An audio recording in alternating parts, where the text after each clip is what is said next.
हरे कृष्णा।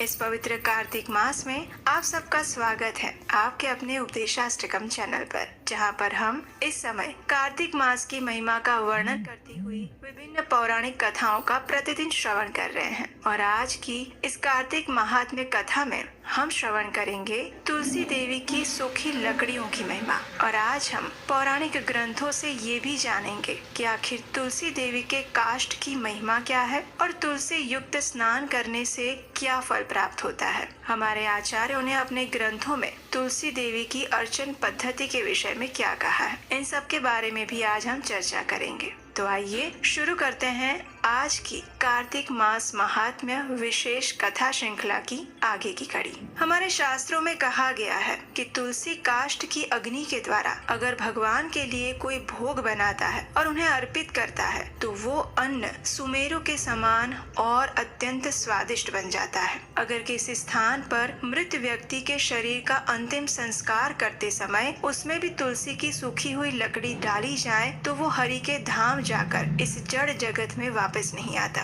मृत शरीर को जलाते समय एक तुलसी की लकड़ी का इस्तेमाल करने मात्र से भी उस व्यक्ति के करोड़ों पापों का नाश हो जाता है। और ऐसा तुलसी काष्ठ युक्त दाह संस्कार अत्यंत भाग्यवान व्यक्ति को ही प्राप्त हो सकता है। जिस घर में तुलसी की लकड़ी, मृत्तिका, तुलसी पत्र और तुलसी जल विराजमान होता है उस घर में परम भगवान श्री कृष्ण का नित्य निवास रहता है। तुलसी की जड़ों में पाई जाने वाली मिट्टी को धारण करने से सभी विघ्नों का विनाश हो जाता है। और इसीलिए तुलसी पूजन करने के बाद तुलसी की जड़ों में रही मिट्टी को हम अपने सिर पर और मस्तक पर धारण करते हैं। अगस्त्य संहिता में एक वर्णन प्राप्त होता है। उसमें लिखा है कि तुलसी के काष्ठ से कंठी माला और जप माला बनाकर उन पर भक्तिमय साधना करने से उसका अक्षय फल प्राप्त हो जाता है। और इसीलिए इस्कॉन के सभी मंदिरों में दीक्षा के बाद जप करने के लिए तुलसी की माला दी जाती है। और जो भी भक्त 4 नियमों का पालन करते हैं उन्हें गले में भी तुलसी कंठी माला धारण करनी चाहिए। हमारे शास्त्रों में ये कहा गया है कि अगर कोई व्यक्ति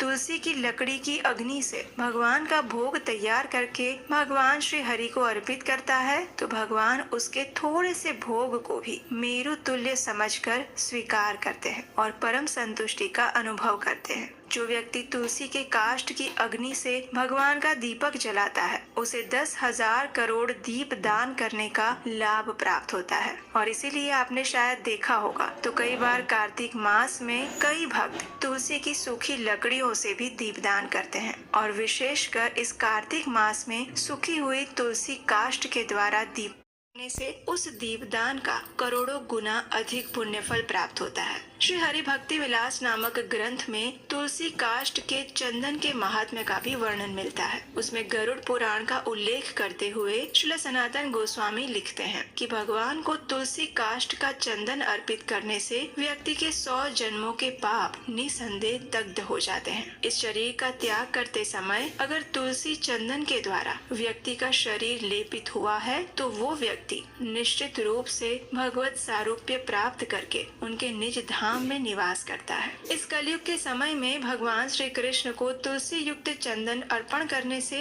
वो व्यक्ति इस जगत में विद्यमान नहीं रहता, वो सीधा भगवत धाम का निवासी बन जाता है। और इसीलिए भगवान के अर्चा विग्रह को तुलसी काष्ठ का चंदन भक्ति पूर्वक लगाने से व्यक्ति सदैव उनके समीप रमण करता है। जो भी मनुष्य कलयुग के मार्गशीर्ष मास में तुलसी काष्ठ का चंदन भगवान को अर्पित करते हैं वे निश्चय ही कृतार्थ हो जाते हैं और परम गंतव्य को प्राप्त करते हैं। तुलसी काष्ठ की जितनी महिमा है उतनी ही महिमा है तुलसी युक्त स्नान की। तुलसी जल द्वारा स्नान करने की महिमा का वर्णन हमें श्रील सनातन गोस्वामी द्वारा हरि भक्ति विलास नामक ग्रंथ में ही मिलता है। उसमें भी उन्होंने गरुड़ पुराण के कुछ श्लोकों का वर्णन किया है और कहा है कि अगर कोई व्यक्ति प्रतिदिन तुलसी के मूल यानी कि जड़ की मिट्टी को अपने शरीर में लेपन करता है उसे 10,000 अवभूत स्नान करने का लाभ मिलता है। जो व्यक्ति अपने सिर पर तुलसी युक्त जल धारण करता है उसे गंगा स्नान करने का फल प्राप्त होता है। तुलसी तुलसी युक्त जल अपने सिर पर धारण करने मात्र से ही व्यक्ति को समस्त तीर्थों में स्नान करने का संपूर्ण फल प्राप्त हो जाता है। और इसी प्रकार जब हम तुलसी कंठी पहनकर प्रतिदिन स्नान करते हैं तो वो स्नान भी प्रतिदिन गंगा स्नान के बराबर माना गया है। इतनी अधिक महिमा है तुलसी युक्त स्नान करने की। श्रील सनातन गोस्वामी अपने ग्रंथ श्री हरिभक्ति विलास में तो यहाँ तक कहते हैं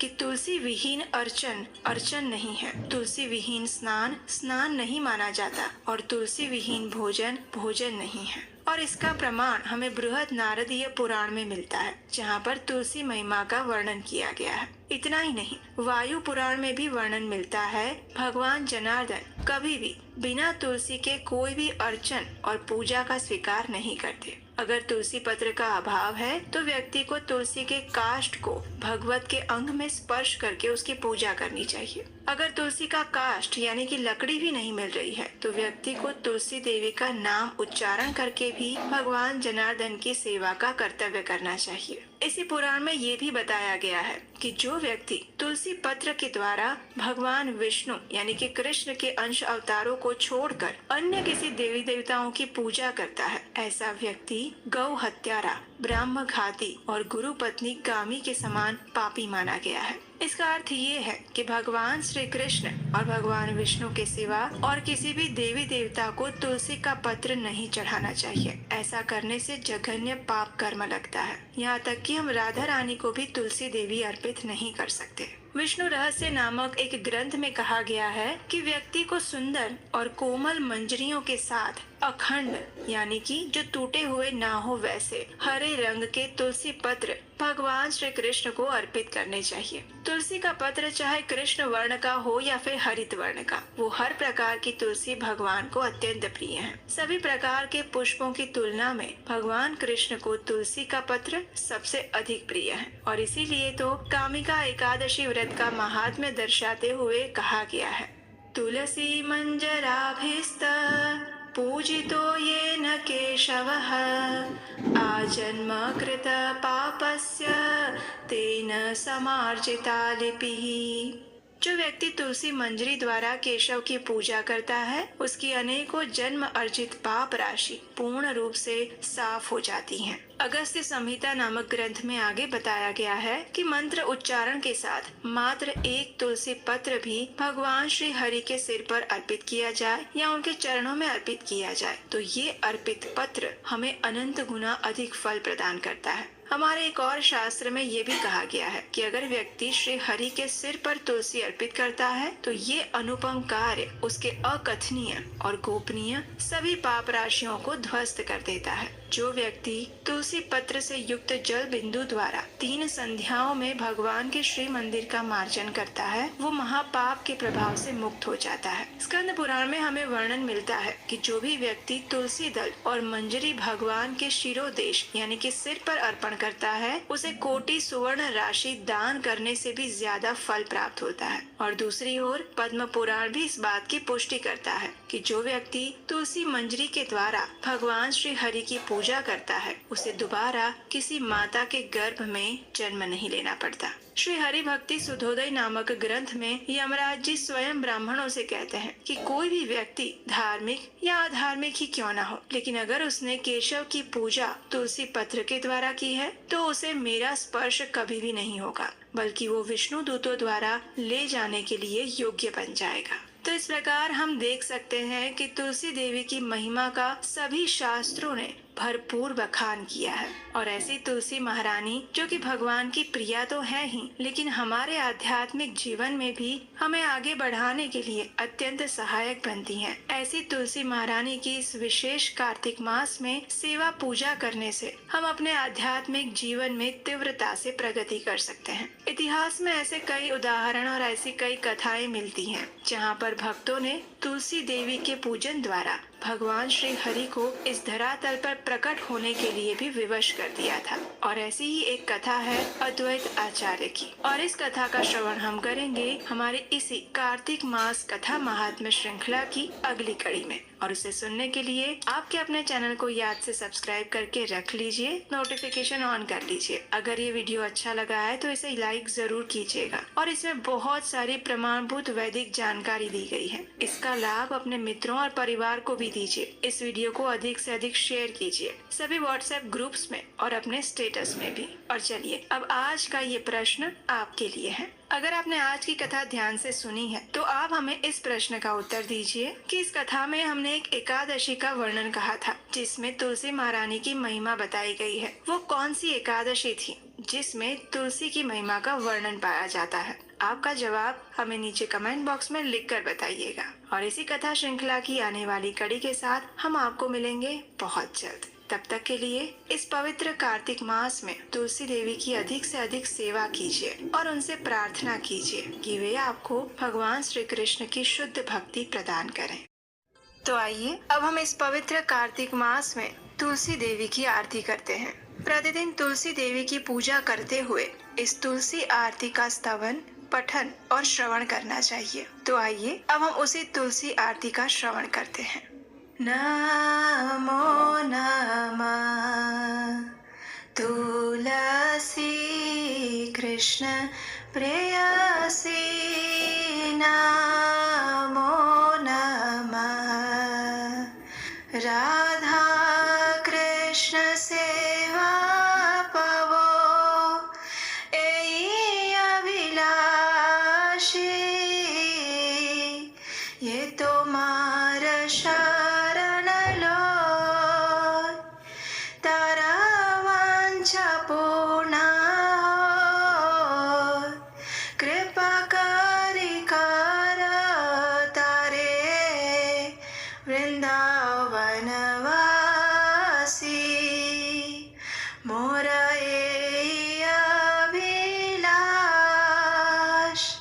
विलास कुंज दियो वास, नयने हरिवो सदा युगल रूप राशि, एहि निवेदन धर सखीर अनुगत करो, सेवाधिकार दिए करो निज दासी, दीन कृष्ण दास कहे, एहि न मोरा, श्री राधा गोविंद प्रेमे सदा ये न भासी, तुलसी कृष्ण प्रेयसी, नमो नमः तुलसी कृष्ण प्रेयसी, नमो नमः। आइए अब इस तुलसी आरती का अर्थ जानते हैं।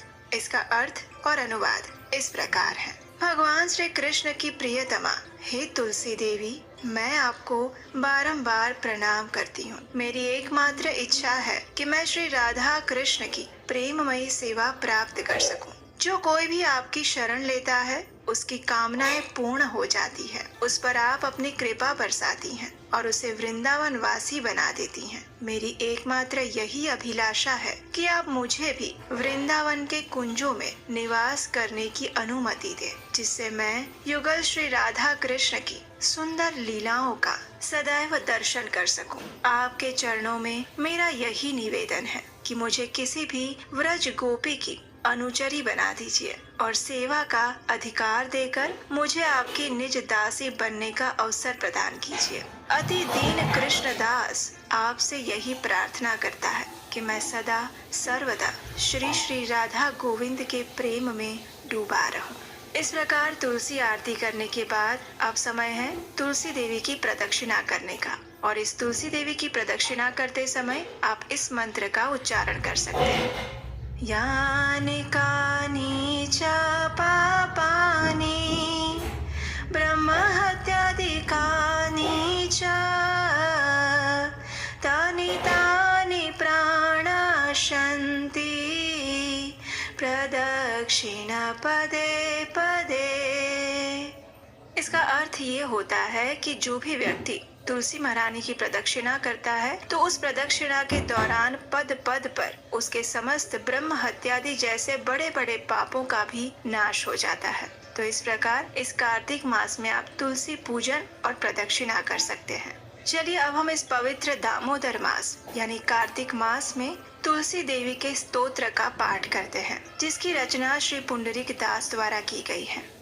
जगद्धात्री नमस्तुभ्यं विष्णोश्च प्रियवल्लभे यथा ब्रह्मादयो देवाः सृष्टिस्थित्यन्तकारिणः। नमस्तुलसी कल्याणी नमो विष्णु प्रिये शुभे नमो मोक्षप्रदे देवी नमः सम्पत्प्रदायिके। तुलसी पातु मां नित्यं सर्वापदभ्योऽपि सर्वदा कीर्तितापि स्मृता वापि पवित्रति मानवम्।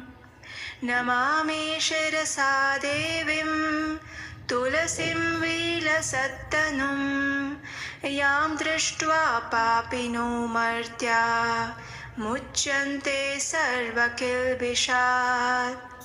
तुलस्या रक्षितं सर्व जगत्ते तुच्चराचरं या विनिहन्ति पापानि दृष्ट्वा वा पापिभिर्नरैः। नमस्तुलस्यतीतराम्य स्यैबद्धवाञ्जलिं कलौ कलयन्ति सुखं सर्वं स्त्रियो वैश्यास्तथा परे। तुलस्या नापरं किञ्चित् दैवतं जगति तले यथा पवित्रितो लोको विष्णु संगेन वैष्णवः। तुलस्याः पल्लवं विष्णोः शिरस्यारोपितं कलौ आरोपयति सर्वाणि श्रेयांसि वरमस्तके। तुलस्यां सकला देवा वसन्ति सततं यतः अतस्तामर्चये लोके सर्वान् देवान् समर्चयन्। नमस्तुलसी सर्वज्ञे पुरुषोत्तमवल्लभे पाहि मां सर्वपापेभ्यः सर्वसम्पत्प्रदायिके। इति स्तोत्रं पुरा गीतं पुण्डरीकेण धीमता विष्णुमर्चयता नित्यं शोभनैस्तुलसीदलैः। तुलसी श्रीमहालक्ष्मी विद्या विद्या यशस्विनी धर्म्या धर्मानना देवी देवी देव मनः प्रिया। लक्ष्मी प्रिय सखी देवी द्यौर्भूमिरचलाचला षोडशैतानि नामानि तुलस्या कीर्तयन्नरः। लभते सुतरां भक्तिम् अन्ते विष्णुपदं लभेत्। तुलसी भूर्महालक्ष्मीः पद्मिनी श्रीहरिप्रिया। तुलसी श्रीसखी शुभे पापहारिणि पुण्यदे नमस्ते नारद नूते नारायण मनः प्रिये। आइए अब इस तुलसी स्तोत्र का अनुवाद और भावार्थ समझते हैं। श्रीमती तुलसी देवी ब्रह्मांड की माता और भगवान विष्णु की परम प्रिय संगिनी है, जिनके कारण ब्रह्मा आदि देवता सृजन, पालन और संहार के कार्य संपन्न करते हैं। हे श्रीमती तुलसी देवी, मैं आपको दंडवत प्रणाम करता हूँ। आप सद्गुणी हैं, कल्याणकारी हैं और भगवान विष्णु को प्रिय है। आप धन, संपत्ति और मुक्ति प्रदान करने वाली श्रीमती तुलसी देवी प्रत्येक स्थिति में समस्त विपदाओं से निरंतर मेरी रक्षा करें। आपकी स्तुति और मात्र स्मरण करने से ही लोगों को पवित्र कर देता है। मैं श्रीमती तुलसी देवी को शीश झुकाकर प्रणाम करता हूँ, जिनका तेजवान और दमकदार रूप, जिसको देखकर पापी नश्वर मनुष्य समस्त दोषों से मुक्त हो जाते हैं। समस्त चर और अचर वस्तुओं सहित इस संपूर्ण जगत की श्रीमती तुलसी देवी रक्षा करती हैं, जिनके केवल दर्शन मात्र से ही पापी व्यक्तियों के पाप पूर्णतः नष्ट हो जाते हैं। हे श्रीमती तुलसी देवी, आपको सहस्त्र बार प्रणाम करता हूँ। आपको कलयुग में समस्त स्त्रियां, वैश्यगण और उनके समान अन्य लोग भी प्रसन्नता पूर्वक हाथ जोड़कर विनम्र प्रणाम करते हैं। इस पृथ्वी पर श्रीमती तुलसी देवी से अधिक दिव्य कुछ भी नहीं है, जिनके द्वारा ये जगत पवित्र हो जाता है, जैसे विष्णु और वैष्णव के संपर्क में आने से होता है। इस कलयुग में जब श्रीमती तुलसी देवी की अंकुरित कली भगवान विष्णु के शीश पर अर्पित की जाती है, तब ये उपासक के शीश पर समग्र आशीर्वाद प्राप्त होने के समान माना जाता है। श्रीमती तुलसी देवी में समस्त देवतागण हर समय वास करते हैं, इसलिए व्यक्ति को इस विश्व में उनकी आराधना करनी ही चाहिए और इस प्रकार से समस्त देवताओं की आराधना स्वतः ही हो जाती है।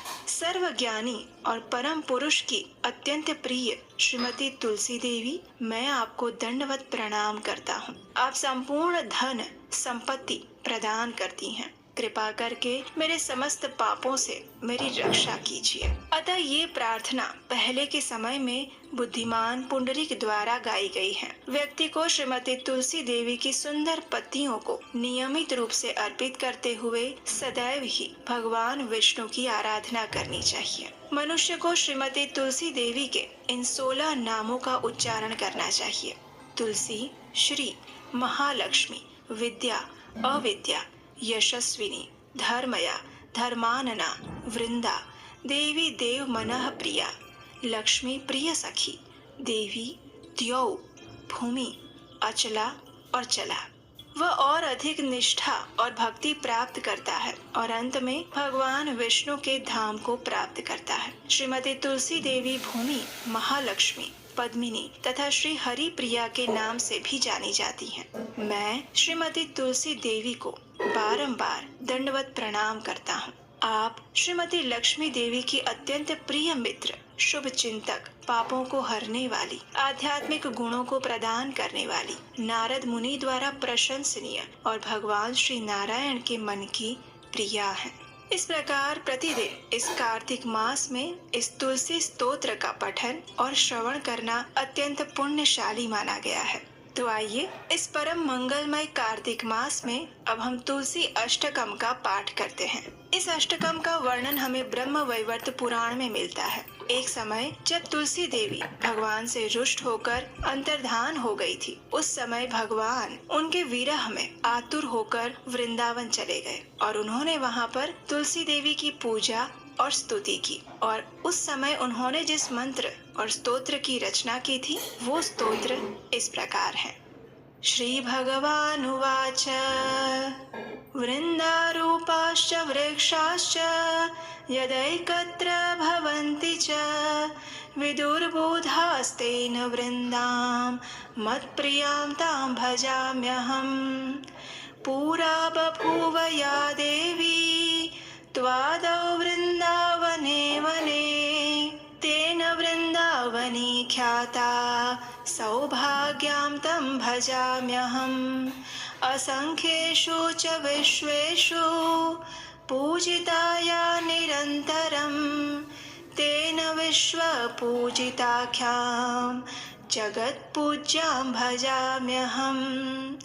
असंख्यानि च विश्वानि पवित्राणि यया सदा तां विश्वपावनीं देवीं वीरहेण स्मराम्यहम्। देवान् तुष्टाः पुष्पाणां समूहेन यया विना तां पुष्पसारां शुद्धां च द्रष्टुमिच्छामि शोकतः।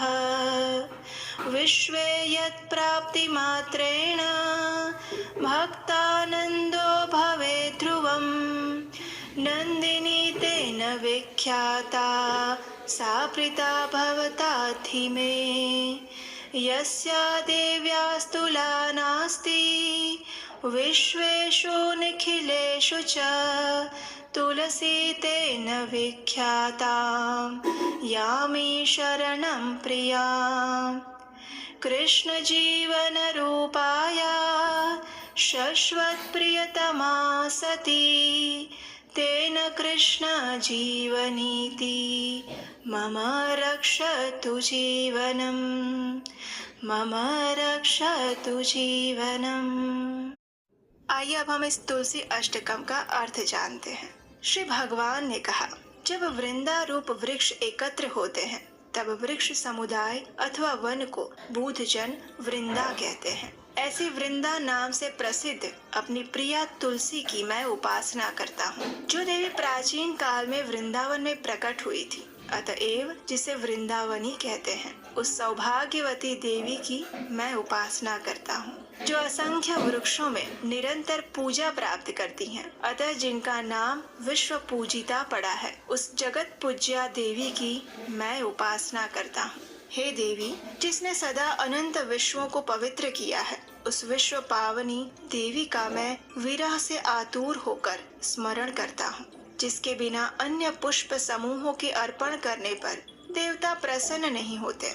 ऐसी पुष्प सारा, पुष्पों में सार भूता शुद्ध स्वरूपिणी तुलसी देवी का मैं शोक से व्याकुल होकर दर्शन करना चाहता हूँ। संसार में जिसकी प्राप्ति मात्र से भक्त परम आनंदित हो जाता है, इसलिए नंदिनी नाम से जिसकी प्रसिद्धि है, वे भगवती तुलसी देवी अब मुझ पर प्रसन्न हो जाए। जिस देवी की अखिल विश्व में कहीं तुलना नहीं है, अतएव जो तुलसी कहलाती है, उस अपनी प्रिया की मैं शरण ग्रहण कर रहा हूँ। वह साध्वी तुलसी वृंदा रूप से भगवान श्री कृष्ण की जीवन स्वरूपा है और उनकी सदा प्रियतमा होने से कृष्ण जीवनी नाम से विख्यात है। वो देवी तुलसी मेरे जीवन की रक्षा करे। इस अष्टकम की रचना स्वयं भगवान श्री कृष्ण द्वारा की गई है, तो इससे हम समझ सकते हैं कि ये कितना पुण्य प्रदायक और मंगलकारी है। और इस कार्तिक मास में इसका प्रतिदिन पठन या श्रवण करने से मनुष्य के पूर्व जन्मों के सभी पाप तो नष्ट हो ही जाते हैं, लेकिन उसे वृंदा देवी की विशेष कृपा प्राप्त होती है। और कहा जाता है कि भगवान के धाम यानी गोलोक वृंदावन में यदि प्रवेश करना है तो श्रीमती तुलसी देवी की आज्ञा के बिना वो संभव नहीं हो सकता। इसलिए श्रीमती तुलसी देवी की कृपा प्राप्त करने के लिए इस कार्तिक मास में प्रतिदिन इस अष्टकम पाठ का श्रवण या पठन करना चाहिए। हरे कृष्णा।